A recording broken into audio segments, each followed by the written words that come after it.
The one who did his life for the last hour, great time. Lebanamo said the Barataya. Imanama, this is the devil Jesu, who said no more to delay. Say never fed the fire, bush. Allez, that family, go beyond the allez, Grataya. Tu es bien plus que qui, allez, excuse-moi. Qui a quel diplôme?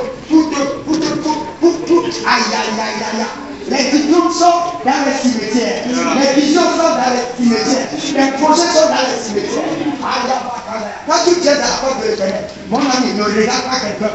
La bataille que tu es en train d'apporter dans ta maison, ce n'est pas la même chose que ce que tu avais ta soeur. Quelqu'un vous dit que la bataille, dans le quartier, la bataille, c'est pas la même chose.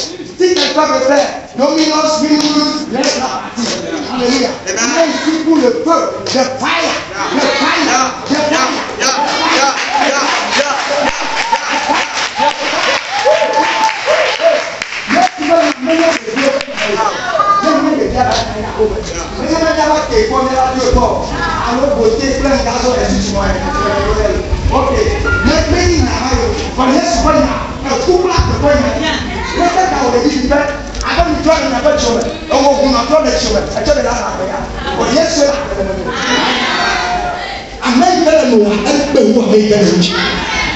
Thank you, Jesus.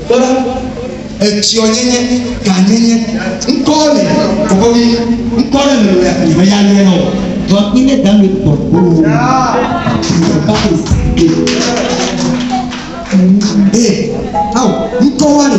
Non, maintenant, tu me connais, je viens de là-bas. Tous les gars de police, bon, là-bas. Bon, comment est-ce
I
Mon papa, Jésus.